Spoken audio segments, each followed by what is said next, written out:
નમો દ્વૈ સવયંતામ નમો દ્વૈ સવૈદામ નમો દ્વૈ સવાયર્યામ નમો દ્વૈ સૌજ્યાયામ નમો દ્વૈ સૌત્રિકાવતી સાવનમ ઓંકારમિંદુ સંયુક્ત નિત્યમ જયંતિ યોગિન કામદમોક્ષદો ચૈવ ઓંકારાય નમો નમઃ મંગલમ ભગવાન મંગલમ કુટુંબોની મંગલમ કુંડારીઓ જૈન્દ્રમોષ મંગલમ નમઃ સમયસ્થાનાય સ્વાનુભૂત્યા ચકાસ્તે ચિત્તવાય ભવાય સર્વરામ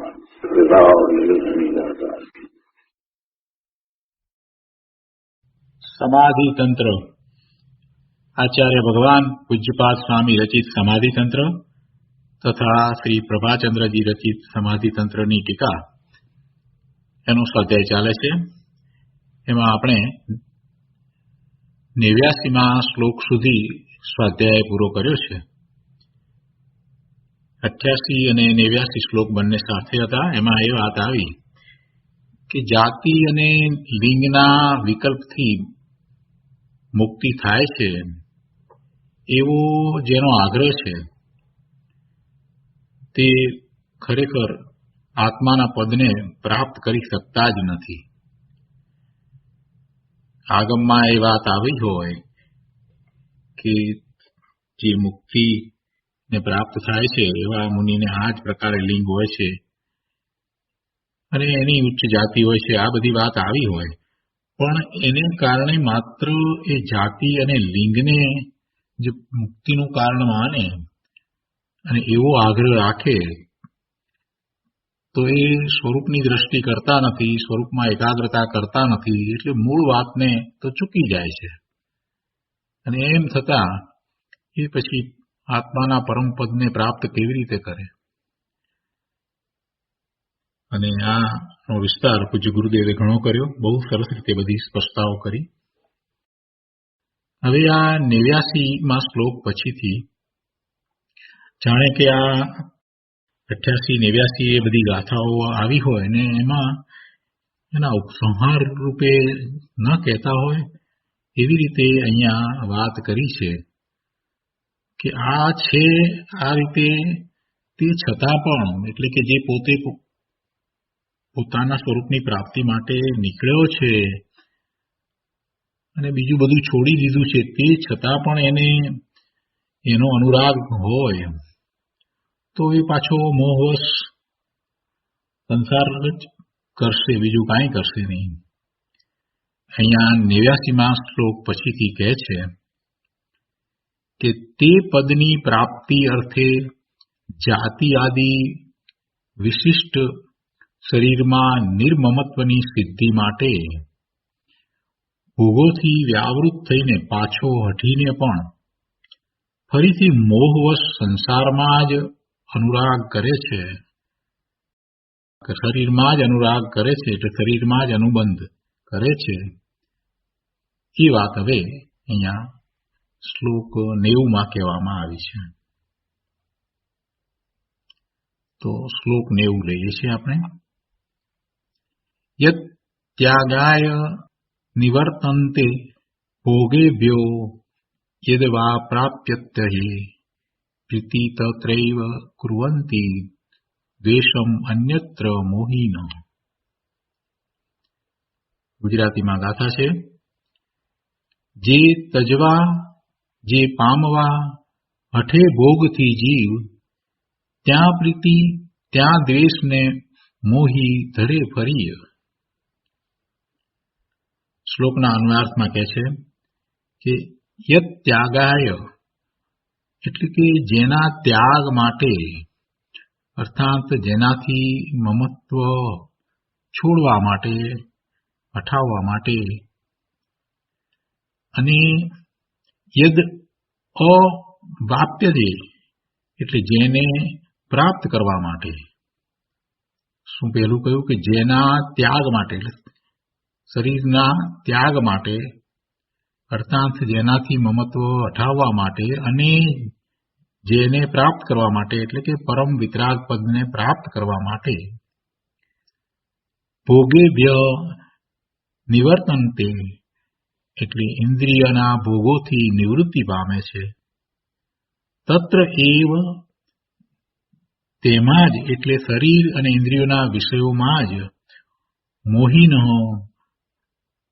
પ્રીતિમ કુર્વંતી મોહી જીવો પ્રીતિ કરે છે અને અન્યત્ર દ્વેષમ કુર્વંતી અને બીજે એટલે કે વિતરાગ પદ ઉપર દ્વેષ કરે છે.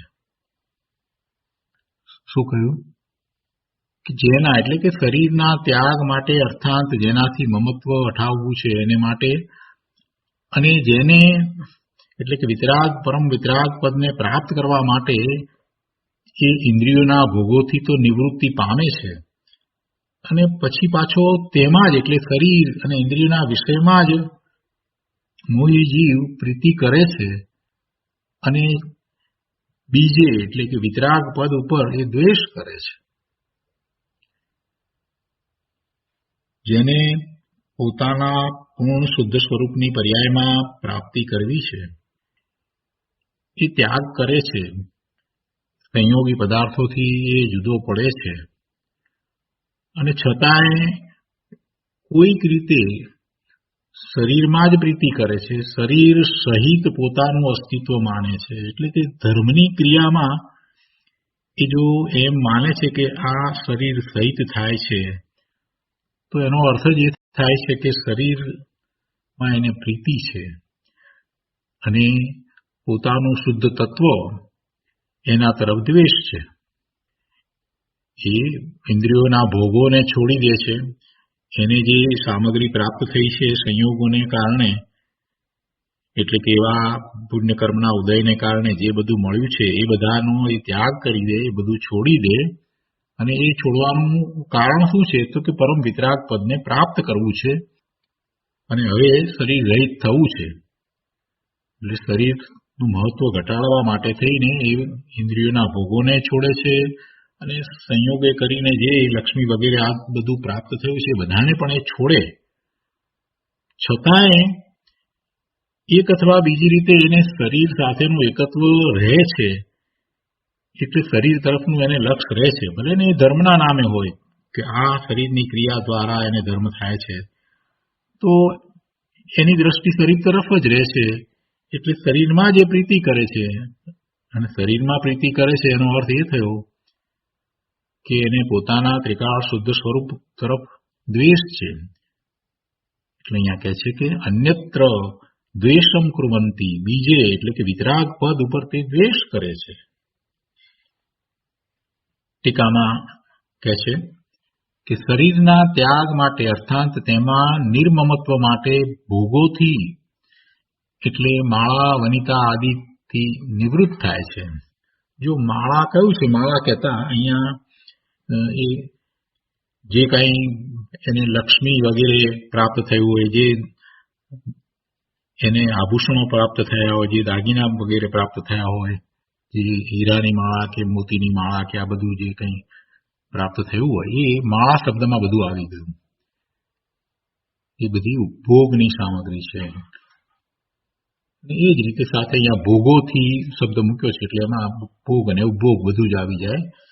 એટલે કહે છે કે શરીરના ત્યાગ માટે અર્થાત તેમાં નિર્મમત્વ માટે, શરીરમાં મમત્વ છે તેને છોડવા માટે એ આ બધાનો ત્યાગ કરે છે. માળા અને વનિતા આદિથી નિવૃત્ત થાય છે એટલે સ્ત્રી કુટુંબ વગેરેને પણ છોડે છે.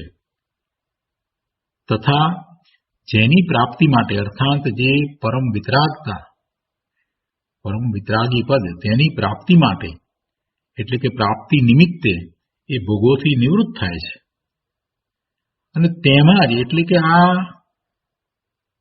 બદ્ધ શરીરમાં પ્રીતિ એટલે અનુબંધ કરે છે અને બીજે અર્થાત પરમ વિતરાગતા ઉપર એ દ્વેષ કરે છે. કોણ એમ કરે છે તો કે મોહી જીવ, મોહાંધ જીવ.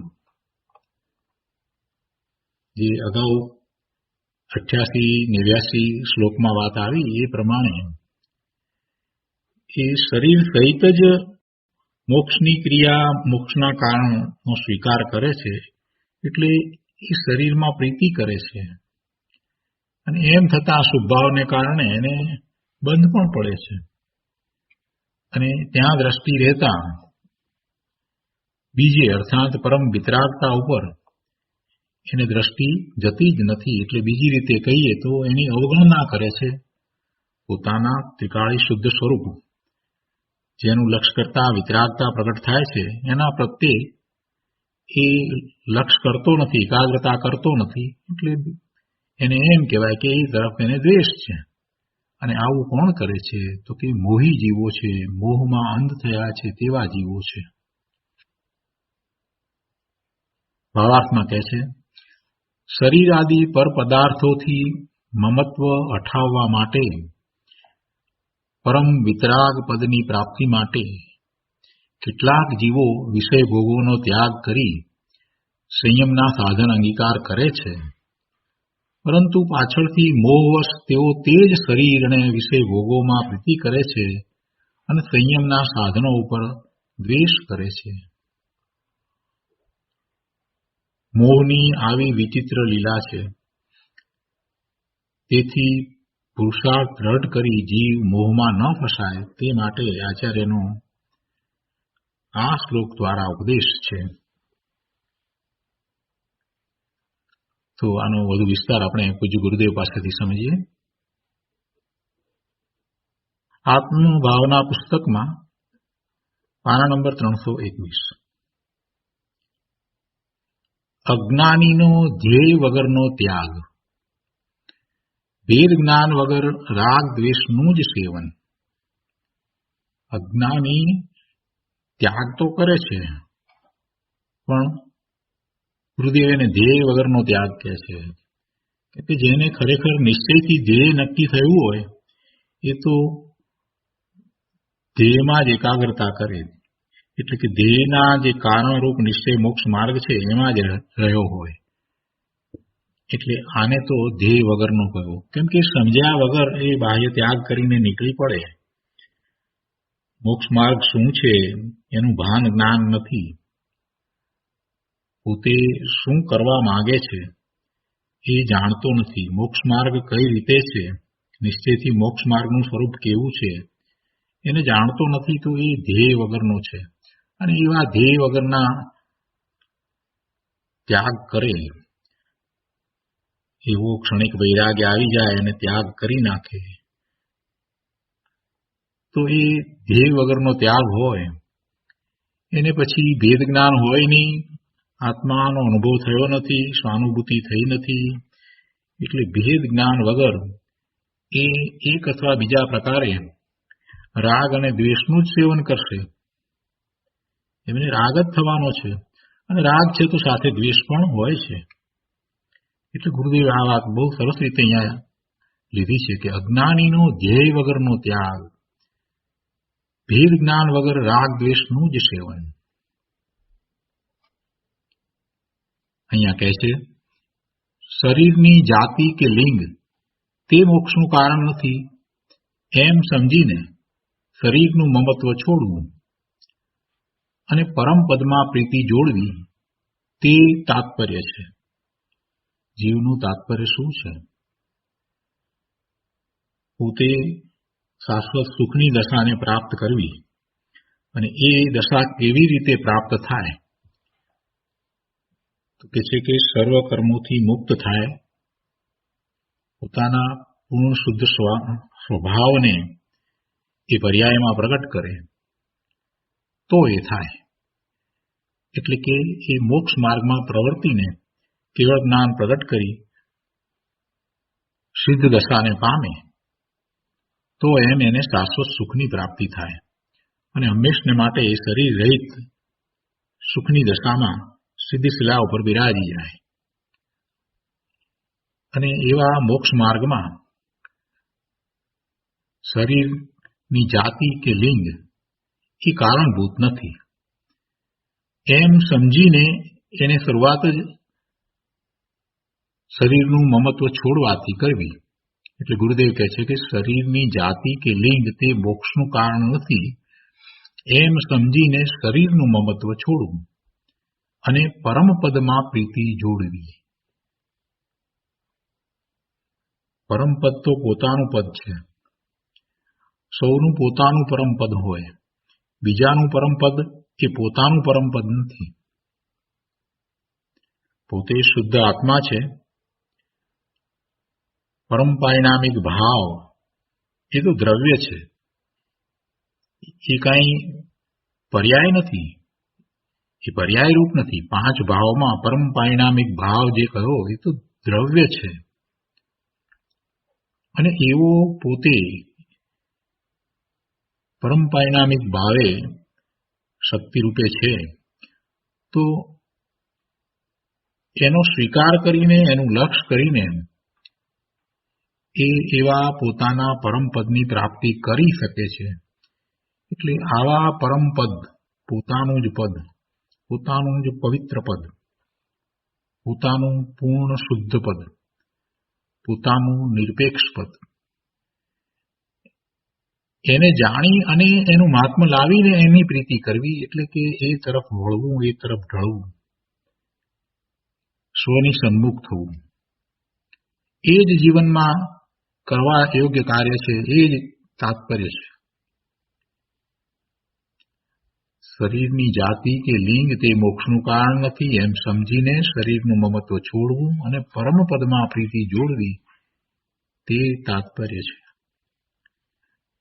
આગળ કહે છે, જે દેહનું મમત્વ છોડવા માટે અને જે પરમાત્મા સ્વરૂપને પ્રાપ્ત કરવા માટે ભોગોથી નિવૃત્તિનો ઉપદેશ છે, તેને જાણ્યા વગર, એટલે કે દેહથી ભિન્ન ચિદાનંદ સ્વરૂપ આત્માને જાણ્યા વગર ભોગ આદિને છોડીને પણ અજ્ઞાની જીવ મોહને લીધે તે શરીરમાં જ અનુરાગ કરવા લાગે છે અને બીજા ઉપર, એટલે કે પરમાત્મા સ્વરૂપ ઉપર દ્વેષ કરે છે.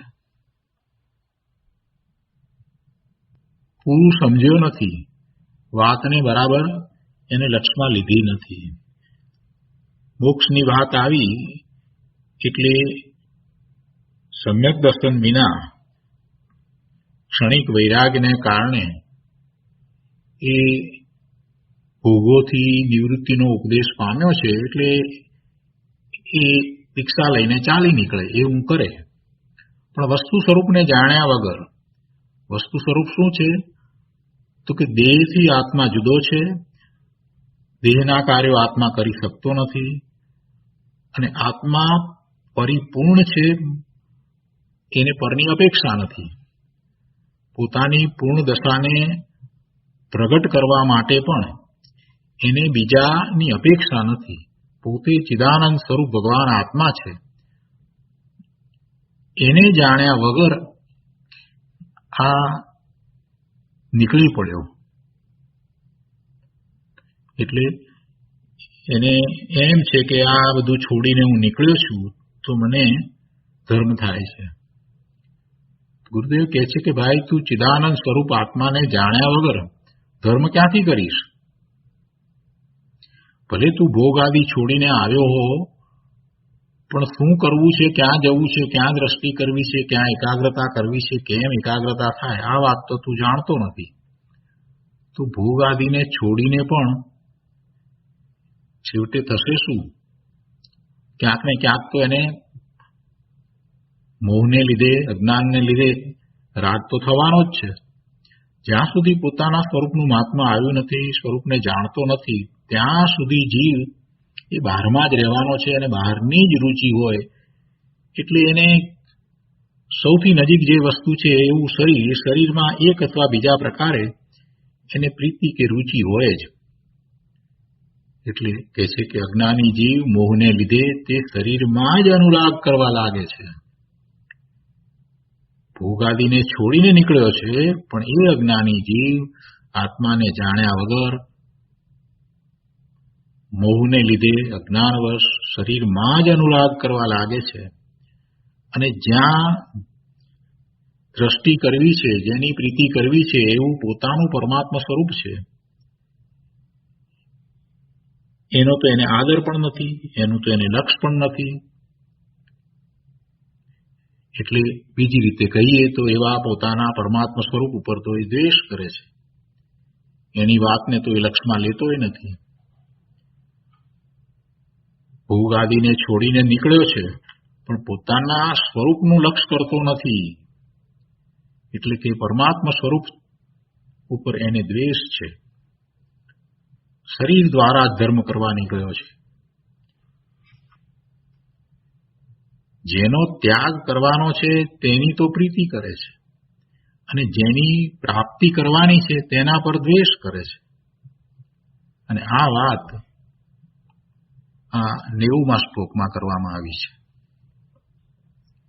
તો 90મા શ્લોકનો વિસ્તાર કરતા ગુરુદેવ સમજાવે છે કે અજ્ઞાની જીવ શરીર ઉપરનું મમત્વ છોડવા માટે જે ભોગોને છોડે છે તેમાં જ પાછો અજ્ઞાનથી તે પ્રીતિ કરે છે, અને જે પરમપદને પ્રાપ્ત કરવાનું છે તે પદ પ્રત્યે અપ્રીતિરૂપ દ્વેષ કરે છે. જો દ્વેષ એટલે અપ્રીતિરૂપ દ્વેષ છે. પોતાના ત્રિકાળ શુદ્ધ સ્વરૂપ સિવાય જગતમાં બીજું કાંઈ પ્રીતિ કરવા જેવું નથી, અને બીજે ક્યાંય લક્ષ્ય કરવા જેવું નથી. આ વાત કોઈએ ઉપજાવી કાઢી નથી, એ વાત સિદ્ધ થયેલી છે, અને તે ભગવાનની વાણીમાંથી આવેલી વાત છે. દિવ્ય ધ્વનિમાં આ વાત આવી છે, અને પ્રભુએ એ વાતને સિદ્ધ કરી બતાવી છે કે પરમપદની પ્રાપ્તિ માટે પોતાનું ત્રિકાળ શુદ્ધ સ્વરૂપ છે એ જ એકમાત્ર એકાગ્રતા કરવા લાયક છે, એ જ એકમાત્ર પ્રીતિ કરવા લાયક છે, એ જ અનુસરવા લાયક છે, એ જ આશ્રય કરવા લાયક છે. એ સિવાય બીજું કાંઈ નથી. એટલે એ પદને પ્રાપ્ત કરવું છે તો એ પદ પ્રત્યે જો પ્રીતિ ન હોય અને અપ્રીતિ હોય તો એનો અર્થ એ થયો કે એ પદ પ્રત્યે એને દ્વેષ છે. એટલે અહીંયા કહે છે કે અપ્રીતિરૂપ દ્વેષ કરે છે, એના પ્રત્યે એને પ્રીતિ થતી નથી. ઇન્દ્રિય વિષયોને છોડીને અતિન્દ્રિય આત્મ સ્વભાવમાં આવવાની તો તેને ખબર નથી, એટલે એક પ્રકારના ઇન્દ્રિય વિષયને છોડીને પાછું બીજા પ્રકારના ઇન્દ્રિય વિષયમાં જ તે વર્તે છે, અને અતિન્દ્રિય સ્વભાવ પ્રત્યે અરુચિરૂપ દ્વેષ કરે છે. ભલે એને ઇન્દ્રિયોના વિષયોનો ત્યાગ કર્યો છે અને એ એમ ભોગના ત્યાગ કરીને નીકળ્યો છે, પણ પાછો એ ક્યાં પ્રીતિ કરે છે? એક અથવા બીજા પ્રકારે એ શરીરમાં જ પ્રીતિ કરી રહ્યો છે. એને શરીરની જ સભાનતા છે. ધર્મમાં પણ એ શરીરનું જ મહત્વ માને છે. શરીર દ્વારા જ ધર્મ થાય છે એવી કોઈક રીતે એને માન્યતા પડી હોય, અથવા તો શરીરની ક્રિયા દ્વારા એને ધર્મ થઈ રહ્યો છે એવું એની દ્રષ્ટિમાં હોય, એવું એની માન્યતામાં હોય, એટલે પછી રુચિ કોની છે? શરીરની જ છે. એવી પણ વિષય કોનો થયો? એ આત્માનો તો વિષય થતો નથી. એટલે ગુરુદેવ અહીંયા કહે છે કે એક પ્રકારના ઇન્દ્રિય વિષયને છોડીને પાછો બીજા પ્રકારના ઇન્દ્રિય વિષયમાં જ તે વર્તે છે. ઇન્દ્રિયો દ્વારા જે વિષય થાય છે એવું આ શરીર, એટલે એ શરીરના વિષયમાં જ વર્તે છે. કેમ કે આત્માને જાણ્યો નથી, અનુભવ્યો નથી, આત્માનું લક્ષ્ય થયું નથી, એટલે બીજું કરશે પણ શું? એટલે કે એને અતિન્દ્રિય સ્વભાવની ખબર નથી, એટલે અતિન્દ્રિય સ્વભાવની રુચિ થતી નથી, અને અતિન્દ્રિય સ્વભાવની અરુચિ છે એને અહીંયા સ્વરૂપ તરફનો દ્વેષ ભાવ કહી દીધો છે. તો કહે છે કે એ રીતે મોહી જીવનો ત્યાગ તે ખરો ત્યાગ નથી. ભલે ભોગનો ત્યાગ કર્યો હોય પણ તેનો એ ત્યાગ ખરો ત્યાગ નથી, સાચો ત્યાગ નથી, એ પરમાર્થે ત્યાગ નથી, પણ તે તો રાગ દ્વેષ ગર્ભિત છે. એ તો શુભાશુભ ભાવ સહિત સંસારનું જ કારણ છે. આગળ કહે છે નિર્મમત્વ ચૈતન્ય સ્વભાવની દ્રષ્ટિ વગર. કેવો સ્વભાવ છે? પોતાનો સ્વભાવ જ્ઞાન આનંદનો સ્વભાવ એ કેવો છે? મમત્વ વિનાનો છે. તો શ્રદ્ધા પણ એવી જ હોવી જોઈએ. નિર્મમત્વ ચૈતન્ય સ્વભાવની શ્રદ્ધા, એવી દ્રષ્ટિ, એના વગર દેહ આદિનું મમત્વ છૂટે જ નહીં. ચૈતન્યના ભાન વગર દેહનું મમત્વ છોડવા માટે ત્યાગી થાય પણ કઈ સાચો ત્યાગ થતો નથી. ચૈતન્યનું ભાન નથી, પોતાના આત્માનું ભાન નથી, એનું મહાત્મા આવ્યું નથી. સ્વરૂપમાં એકાગ્રતા કરતા સ્વાનુભૂતિ થતા સમ્યક દર્શન થાય છે અને પોતે કોણ છે એનું ભાન જ્ઞાન થાય છે. અને એ થયું નથી અને માત્ર એ આ બાહ્ય ત્યાગ કરે છે અથવા તો ભોગોના ત્યાગ કરે છે, તો એ ત્યાગથી બીજું કાંઈ થવાનું નથી, સંસાર જ વધવાનો છે. કેમ કે એવા ત્યાગમાં સુખભાવ છે, એટલો પુણ્યનો બંધ છે. અને એની સાથે રાગ છે, તો ક્યારેક કોઈક અપેક્ષાએ એ જેમ ઈચ્છે છે એમ નથી થતું, તો દ્વેષ પણ થાય છે, તો એટલું પાપનો બંધ પણ પડે છે. એટલે પુણ્ય પાપના બંધ કરીને છેવટે તો એ સંસારમાં જ રહે છે. એટલે એ ત્યાગ સાચો ત્યાગ નથી, એ પરમાર્થે ત્યાગ નથી, એ આત્માના લક્ષ્ય થતો ત્યાગ નથી, એ વિતરાગતા સહિતનો ત્યાગ નથી, એ જ્ઞાન વિનાનો ત્યાગ છે. જ્ઞાન એટલે આત્માનું જ્ઞાન, અનુભવ સહિત આત્માનું જ્ઞાન, એના વિનાનો એ ત્યાગ છે. એટલે ગુરુદેવ અહીંયા કહે છે કે ચૈતન્યના ભાન વગર દેહનું મમત્વ છોડવા માટે ત્યાગી થાય તો પણ તેને ઇન્દ્રિયોના વિષયોમાં ત્યાગ ગ્રહણની બુદ્ધિ તો પડી જ છે. ઇન્દ્રિયોના વિષયમાં ત્યાગ ગ્રહણની બુદ્ધિ તો પડી જ છે. અતિન્દ્રિય ચૈતન્ય સ્વભાવ તો તેણે લક્ષમાં લીધો નથી. આ બાહ્ય ત્યાગ મને મોક્ષનું કારણ થશે એમ તેને શરીરની દિગંબર દશા વગેરે ઉપર રાગ છે. બાહ્યમાં જે ત્યાગ વગેરે કર્યા છે, જે ચારિત્ર લીધું છે, તો એના દ્વારા પોતાને મોક્ષ થશે, જે મોક્ષનું કારણ છે, તો એ એનો રાગ છે. એટલે ગુરુદેવ કહે છે કે એ રીતે જેને આત્માનું ભાન નથી તેને દેહ આદિની મમતાનો ખરો ત્યાગ થતો જ નથી. વસ્તુનો ત્યાગ વસ્તુ છોડી દેવાથી થતો નથી. પરવસ્તુનો ત્યાગ પોતાની સમીપમાં પરવસ્તુ હોય તો પણ થઈ શકે છે, અને પરવસ્તુનો ત્યાગ પોતાની સમીપમાં એ વસ્તુ નથી છતાં પણ થઈ શકતો નથી. એ બે વાતને ખૂબ સમજવાની જરૂર છે. વસ્તુ પ્રત્યેનો જે રાગ, મમતા, એની રુચિ, એનામાં ઈષ્ટ બુદ્ધિ, એ વસ્તુ ન હોય તો પણ હોઈ શકે. વસ્તુને છોડી દે છતાં પણ એને એમ હોય કે એ કોઈક રીતે ઈષ્ટ છે. લક્ષ્મીનો ત્યાગ કરી અને પાછો એ સાધુ થઈને પણ ફંડ ફાળા ભેગા કરીને મંદિર બનાવે તો એનો અર્થ એ થયો કે એની હજી આત્મા પ્રત્યેનું લક્ષ્ય થયું જ નથી, સ્વરૂપની દ્રષ્ટિ જ થઈ નથી. એ એક પ્રકારે નહીં તો બીજા પ્રકારે ખરેખર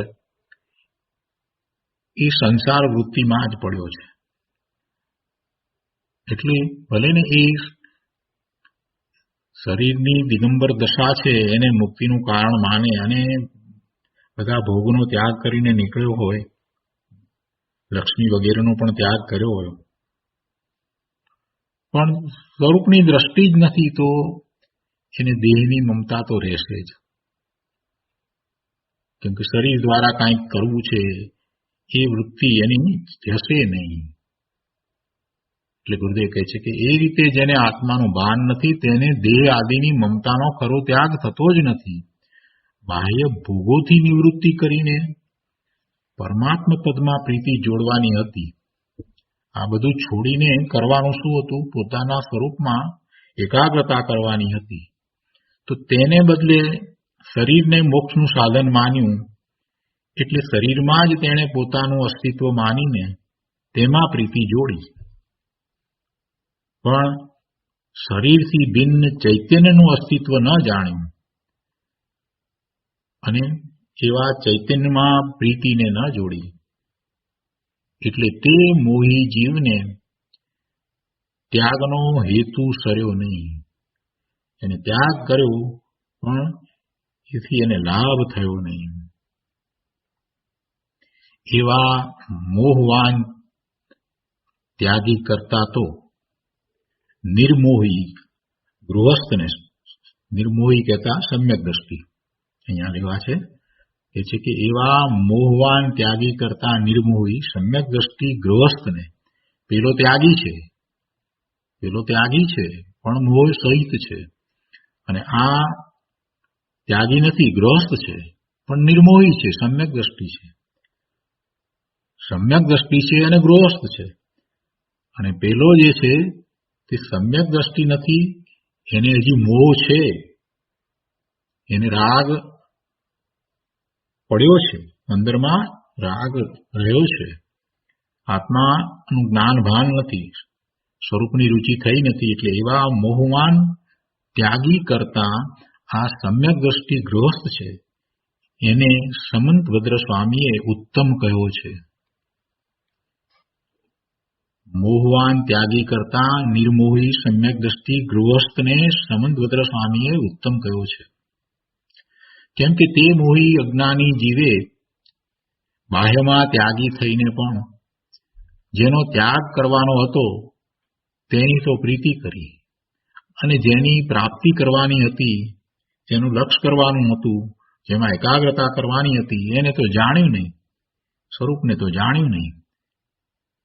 એટલે એવા સ્વરૂપ પ્રત્યે એને રુચિ ન કરી, બીજી રીતે કહીએ તો એનો ગમો થયો નહીં, અણગમો થયો, એટલે અરુચિ રૂપ દ્વેષ કર્યો. તો આ રીતે ભેદ જ્ઞાન વગર સાચો ત્યાગ થતો નથી અને મુક્તિનું કારણ પણ બનતું નથી. આગળ કહે છે, બાહ્ય વિષય ભોગો છોડીને વ્રતી થયો, તે વ્રતના પાલનમાં જેને કષ્ટ અને દુઃખ લાગે છે તેના અભિપ્રાયમાં વિષયોમાં સુખ બુદ્ધિ પડી છે. મૂળ ગાથાની ટીકામાં એ વાત લીધી ને, તો એને અહીંયા ગુરુદેવ સમજાવે છે કે બાહ્ય વિષયો ભોગો છોડીને વ્રતી થયો, અને તે વ્રતના પાલનમાં જેને કષ્ટ અને દુઃખ લાગે છે તેના અભિપ્રાયમાં વિષયોમાં સુખ બુદ્ધિ પડી છે. વ્રતી થયો છે પણ છતાં એને એમ લાગે છે કે આ વ્રત પાલન કરવું એ કાંઈ સહેલું નથી, એ અઘરું છે, અને ક્યારેક એને એમ લાગે કે આ તો કષ્ટરૂપ છે, દુઃખ છે, તો એનો અર્થ એ થયો કે એને વિષયોમાં સુખ બુદ્ધિ પડી છે. ભલે ને વિષયો ભોગોને છોડીને વ્રતી થયો હોય છતાંય જો વ્રતના પાલનમાં એને કષ્ટ લાગતું હોય, દુઃખ લાગતું હોય, તો એનો અર્થ એ થાય કે એને વિષયોમાં સુખ બુદ્ધિ પડી છે. એના અભિપ્રાયમાં તો એમ જ છે,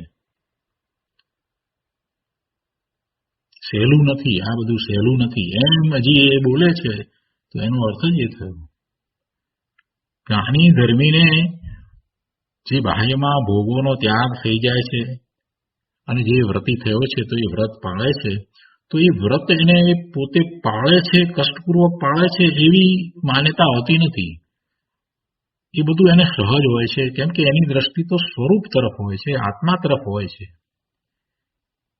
જ્ઞાની ધર્મી બધું ત્યાગીને આવ્યો છે તો એની દ્રષ્ટિ તો આત્મા તરફ છે, એનો આખો પુરુષાર્થ તો સ્વલક્ષ્ય છે, એટલે એને આ વ્રતમાં ક્યાંય કષ્ટ કે દુઃખ લાગતું જ નથી.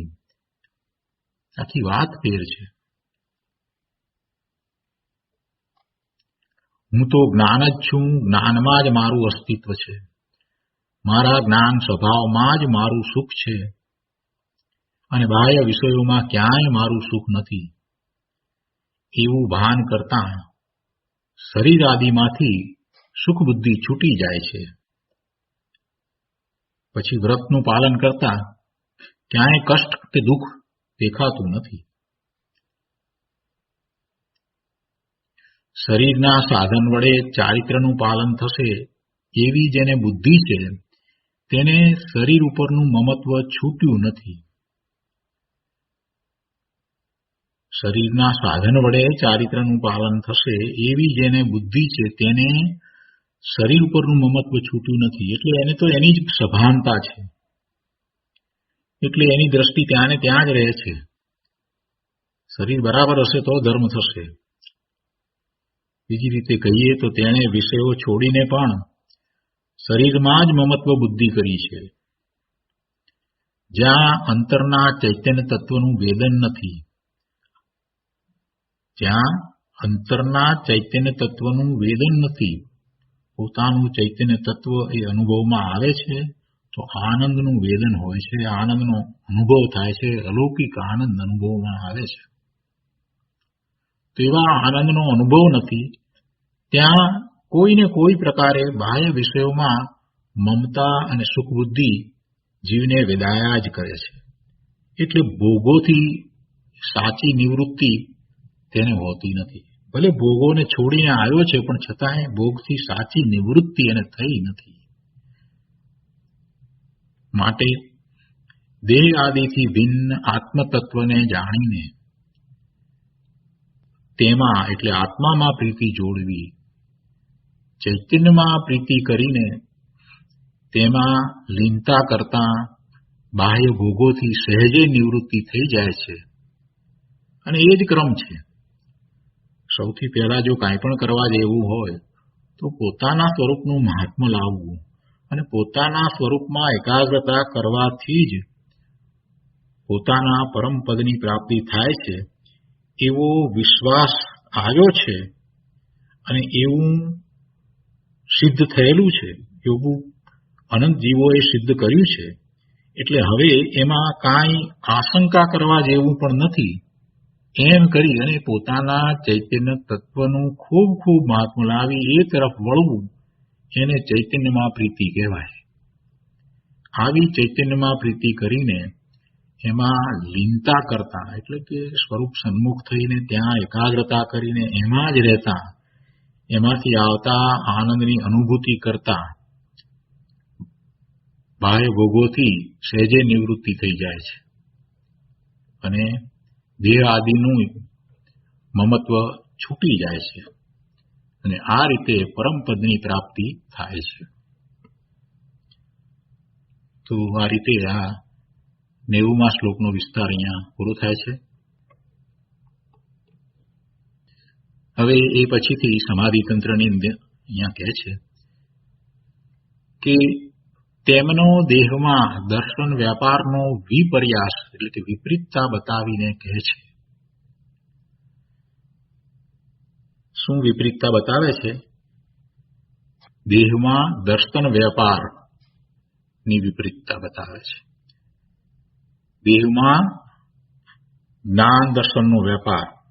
દેહ કંઈ જ્ઞાન કરે છે? દેહ દ્વારા જ્ઞાન દર્શન થાય છે? નથી થતું. છતાંય એવું માને તો એ વિપર્યાસ છે, એ વિપરીતતા છે. આ 90મા શ્લોકના અનુસંધાનમાં વાત કરી છે એટલે એ અજ્ઞાનીની વાત લીધી છે. તો એ અજ્ઞાનીને વિશે વાત છે એટલે એમને કહે છે કે એને માટે કહે છે કે તેમનો દેહમાં દર્શન વેપારનો વિપર્યાસ. એને અહીંયા દર્શાવતા 91મો શ્લોક કહે છે. શ્લોક 91.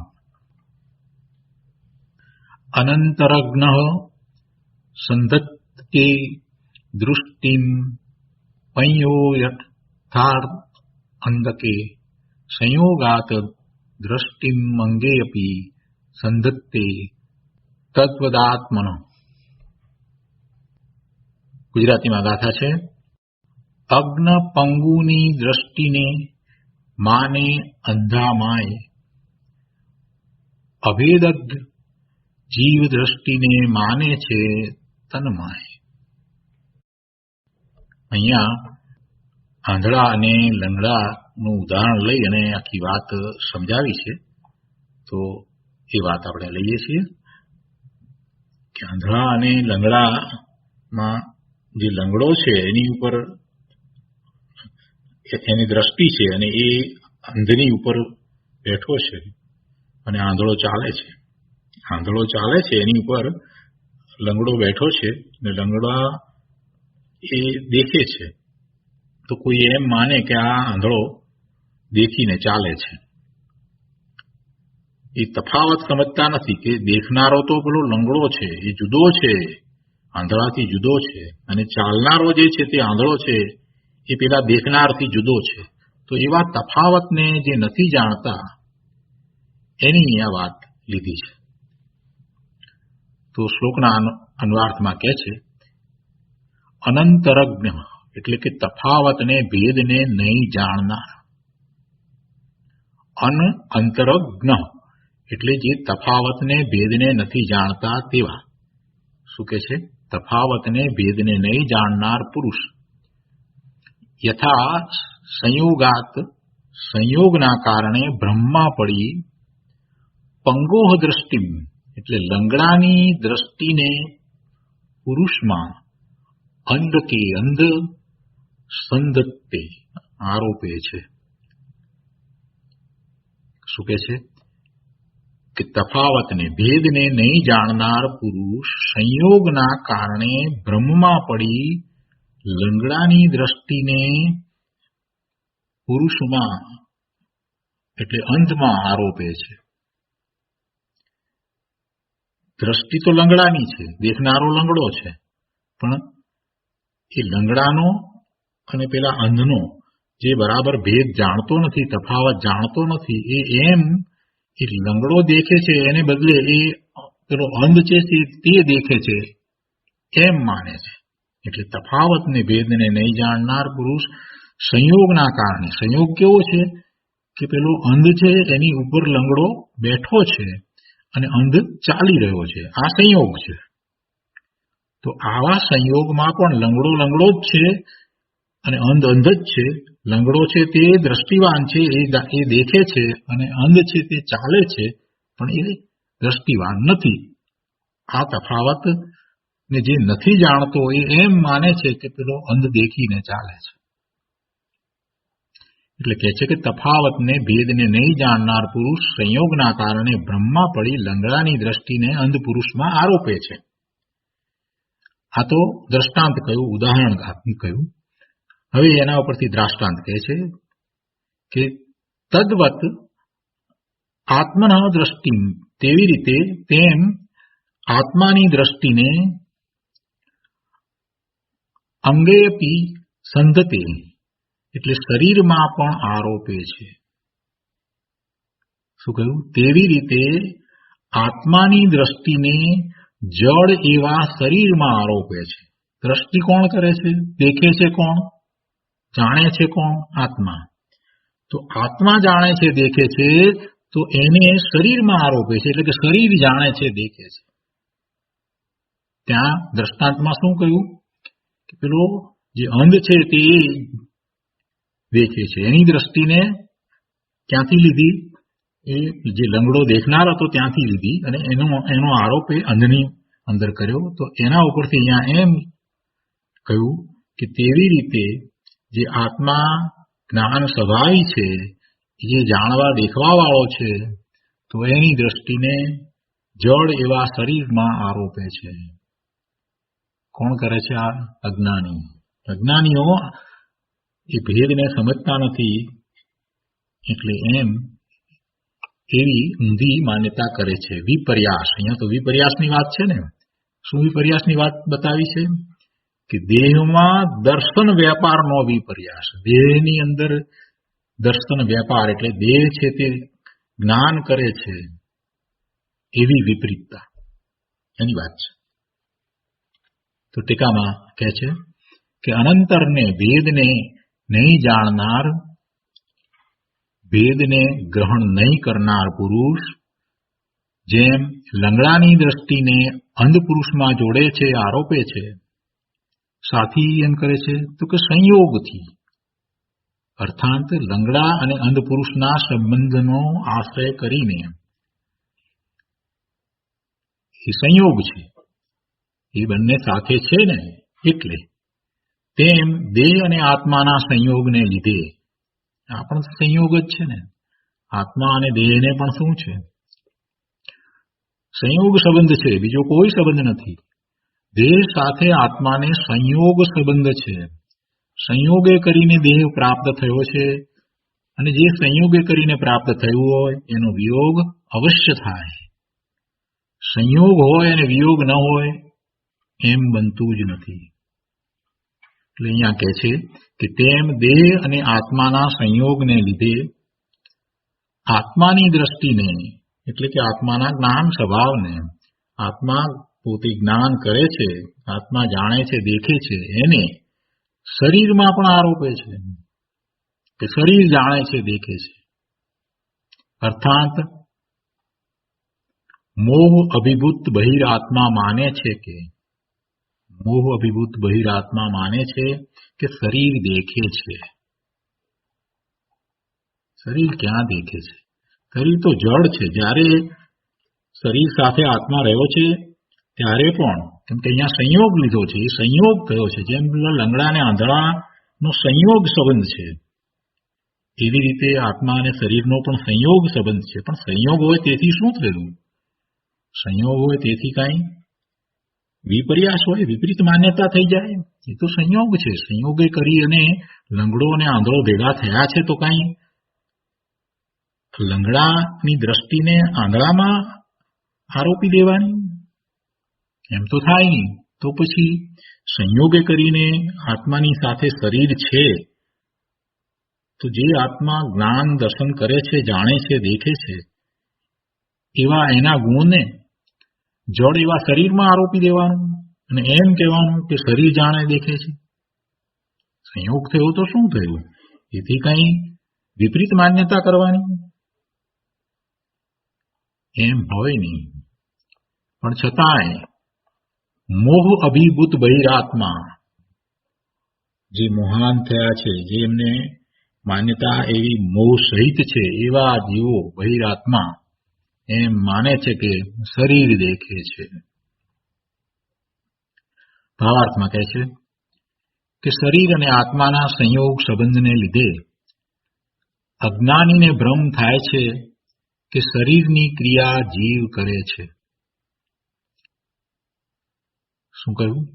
શરીર અને આત્માના સંયોગ સંબંધને લીધે અજ્ઞાનીને ભ્રમ થાય છે કે શરીરની ક્રિયા આત્મા કરે છે, જીવ કરે છે. આચાર્ય ભગવાન આ વાત દ્રષ્ટાંતથી સમજાવે છે.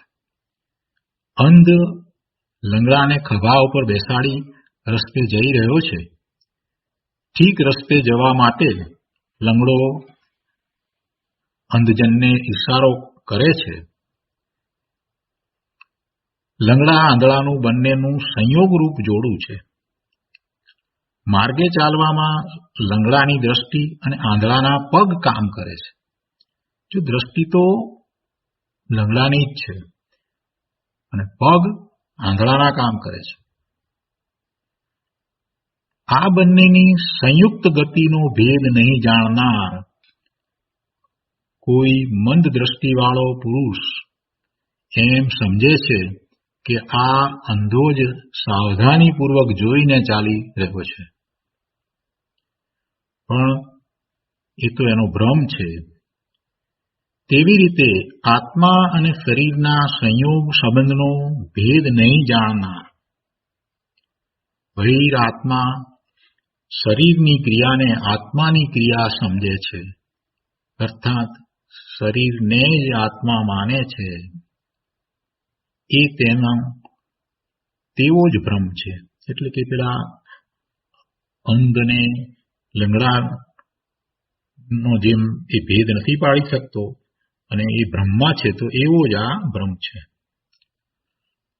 તાત્પર્યભૂત વાત તો આ છે, સમજવાનું તો આ છે કે શરીર સાથે આત્મા રહ્યો છે, તો એ સંયોગ છે અને એ સંયોગને જે જાણતો નથી, એ સંયોગ છે એને જે જાણતો નથી અને એ બંનેને એક માને છે.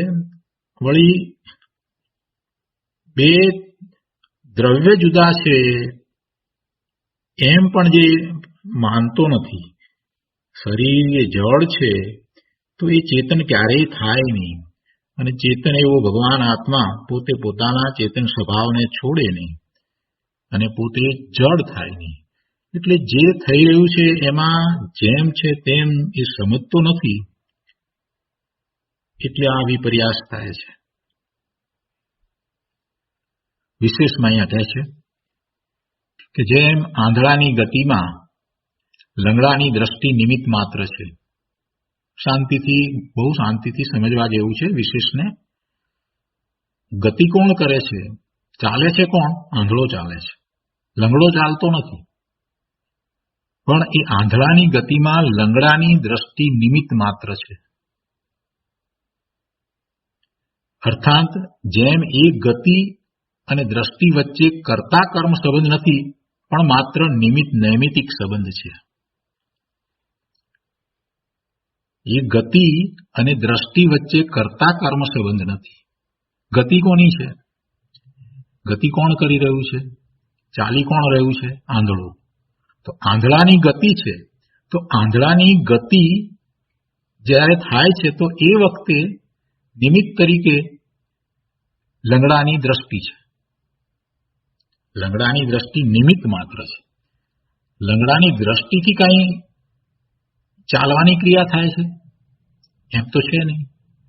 ચાલવાની ક્રિયા જે થાય છે તે આંધળાની થાય છે. તો આંધળાના પગ ચાલે છે તો એ આંધળાની ગતિ છે, અને એ ગતિ એ આંધળાની જ છે, પણ એમાં નિમિત્ત તરીકે લંગડાની દ્રષ્ટિ છે. એ નિમિત્ત છે. તો એ બંને વચ્ચે નિમિત્ત નૈમિતિક સંબંધ છે, કર્તા કર્મ સંબંધ નથી.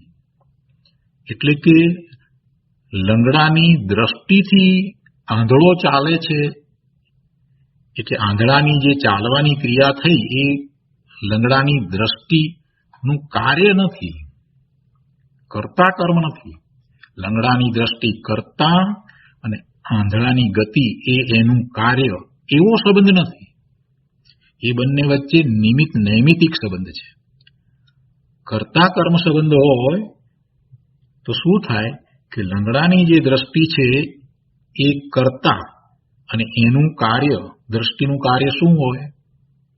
આંધળાની ગતિ હોય? એ તો હોય નહીં. એટલે કર્તા કર્મ સંબંધ એ બંને વચ્ચે નથી, પરંતુ નિમિત્ત નૈમિતિક સંબંધ છે.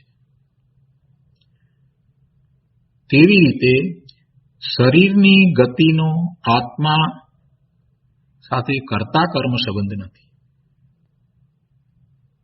એટલે શરીરની ગતિ એનો કર્તા આત્મા નથી. શરીરની ગતિ થાય છે તો એમાં એ આત્માનું કર્તા પણ નથી. આત્મા કર્તા થાય અને એનું કાર્ય, એનું કર્મ, શરીરની ગતિ થાય એમ ક્યારેય હોય નહીં. એટલે શરીરની ગતિ અને આત્મા વચ્ચે કર્તા કર્મ એવો સંબંધ નથી. બંને વચ્ચે કોઈ વખતે માત્ર નિમિત્ત નૈમિતિક સંબંધ હોય છે. કોઈ વખતે, દરેક વખતે હોય છે એમ પણ નહીં, કોઈ વખતે શરીર અને આત્મા વચ્ચે નિમિત્ત નૈમિતિક સંબંધ હોય છે, પરંતુ કર્તા કર્મ સંબંધ હોતો નથી. અજ્ઞાનીને સંયોગ સંબંધને લીધે બંનેના એકપણાનો ભ્રમ થઈ જાય છે. જે બે વસ્તુ જુદી છે એને બેને જુદી જાણવી જોઈએ, અને બંનેની જે ક્રિયા થઈ રહી છે એ ક્રિયા પણ તદ્દન ભિન્ન છે. એ બંને વચ્ચે કર્તા કર્મ સંબંધ નથી, પરંતુ નિમિત્ત નૈમિતિક સંબંધ છે. એકની ગતિ ક્રિયા છે, બીજાની જ્ઞાન ક્રિયા છે. શરીરની જે કંઈ હલનચલન વગેરે જે કંઈ ગતિ થાય છે તે ગતિ ક્રિયા અને આત્માની જ્ઞાન ક્રિયા, એ બંને ક્રિયાઓ સ્વતંત્ર થઈ રહી છે. બે દ્રવ્ય સ્વતંત્ર છે. એટલે બે દ્રવ્ય વચ્ચે કર્તા કર્મ સંબંધ નથી, પરંતુ ક્યારેક નિમિત્ત નૈમિતિક સંબંધ હોય છે. કેમ ક્યારેક કહ્યું? કોઈ વખતે માત્ર નિમિત્ત નૈમિતિક સંબંધ કહ્યું? કેમ કે દરેક વખતે એમ બનતું નથી કે જેમ જીવ ઈચ્છે એમ શરીરનું કાર્ય થાય. શરીરમાં જે કંઈ કાર્ય થાય એ બધા કાર્ય જીવ ઈચ્છે છે, આત્મા ઈચ્છે એમ થાય છે? એમ થતા નથી. એને પક્ષઘાત થઈ ગયો હોય, લકવો થઈ ગયો હોય, પેરાલિસિસ થયું હોય, ત્યારે પણ એ ગતિ ઈચ્છે છે. જીવ તો ઈચ્છે છે કે ગતિ થાય, શરીરની ગતિ, પણ શરીરની ગતિ થતી નથી. કોઈ વખતે થાય છે, કોઈ વખતે નથી થતી. એટલે એ નિમિત્ત નૈમિત્તિક સંબંધ પણ કેવો છે, ક્યારેક હોય છે, કોઈ વખતે, દરેક વખતે હોય એમ પણ નથી. અને બંનેની પોતાની સ્વતંત્ર ક્રિયા છે, કોઈ કોઈનું કરતા નથી. જીવ શરીરના કાર્યોનો કરતા નથી, અને શરીરના જે કંઈ કાર્ય થાય છે એ જીવનું કર્મ નથી. પણ બંને સાથે છે એટલે અજ્ઞાનીને એવો ભ્રમ થઈ જાય છે કે જાણે કે શરીરના કાર્યો આત્મા કરે છે, જીવ કરે છે. અજ્ઞાનીને સંયોગ સંબંધને લીધે બંનેના એકપણાનો ભ્રમ થઈ જાય છે, અને તેથી તે શરીર અને આત્માને એક ગણી શરીરની ક્રિયા જીવ કરે છે એમ માને છે. નિમિત્ત હોવા છતાં નિમિત્તથી નિરપેક્ષ ઉપાદાનનું પરિણમન હોય છે. નિમિત્ત હોય, નિમિત્ત ન હોય એની વાત નથી, પણ નિમિત્ત હોય છતાંય ઉપાદાન કારણ છે એ જ એનું પરિણમન થવાનું મૂળભૂત કારણ છે. એટલે જે ઉપાદાન છે એ નિરપેક્ષપણે પોતે પોતાનું કાર્ય કરે છે અને પરિણામ થાય છે, પણ એ પરિણામ જે છે તે ઉપાદાન કારણથી જુદા પ્રકારના નથી હોતા. એટલે કે બીજા દ્રવ્યમાં નથી થતા, એ પોતાના દ્રવ્યને વિશે જ કાર્ય થાય છે. પરિણામી દ્રવ્ય એ પરિણામથી જુદું હોતું નથી. પરિણામ છે તે પરિણામી દ્રવ્યથી જુદા હોતા નથી. આ પણ સિદ્ધાંત છે. અને એ વખતે નિમિત્ત હોય તો ભલે રહ્યું, નિમિત્ત હોય, પણ એ નિમિત્ત કાંઈ કરતું નથી, અને નિમિત્તનો કોઈ ગુણ એ પરિણામમાં વ્યાપતો નથી, પરિણામમાં પહોંચતો નથી. આ વાત આપણે ઘણી વાર કરી છે, પરંતુ કેટલાક લોકો આપણી સાથે નવા પણ છે, તો એમની સમજ માટે એ વાત જરાક આપણે લઈએ કે માટીમાંથી ઘડો થાય છે તો માટી ઉપાદાન કારણ છે, અને પરિણામ જે થયું, રિઝલ્ટ આવ્યું, જે નવી દશા થઈ, પર્યાય થઈ, તે ઘડો છે. અને એ ઘડો થાય ત્યારે નિમિત્ત તરીકે કુંભાર હોય, પણ જે પરિણામ આવ્યું છે તે ઘડો છે તે માટી રૂપે છે. પરિણામી દ્રવ્ય માટી, ઉપાદાન કારણ માટી, એ રૂપે ઘડો છે. ઘડો કાંઈ કુંભાર રૂપ થતો નથી. કુંભારનો એક પણ ગુણ ઘડામાં વ્યાપતો નથી. કુંભારનો કોઈ ગુણ ઘડામાં વ્યાપતો નથી. અને ઘડો જે થયો તે પરિણામ છે, તો એ પરિણામ છે તે પરિણામી દ્રવ્યથી જુદું નથી, એ માટી રૂપે જ છે. આ પણ સિદ્ધાંત છે. એટલે નિમિત્ત હોય તે છતાં પણ નિમિત્તથી નિરપેક્ષ ઉપાદાનનું પરિણમન હોય છે. અને આ બીજી વાત સાથે લેવાની છે કે નિમિત્તથી નિરપેક્ષ, નિમિત્તની ખરેખર તો કોઈ અપેક્ષા છે જ નહીં, પણ નિમિત્ત છે.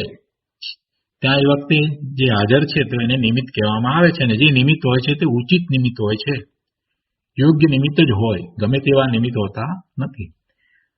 તો એવા નિમિત્ત હોવા છતાં નિમિત્તથી નિરપેક્ષપણે ઉપાદાનનું પરિણમન હોય છે. તો આજનો સ્વાધ્યાય અહીંયા સુધી રાખીએ છીએ. વધુ વિસ્તાર આપણે આવતા સ્વાધ્યાયમાં લઈશું. અને આ શ્લોક ઉપર પૂજ્ય ગુરુદેવ કાંજી સ્વામીએ જે વિસ્તાર કર્યો છે તે પણ આપણે આવતા સ્વાધ્યાયમાં લઈશું. આજનો સ્વાધ્યાય અહીંયા સુધી રાખીએ છીએ. હવે સુખધામ બોલીએ. સુખધામ અનંત સુસંત ચલી દિન રાત રહે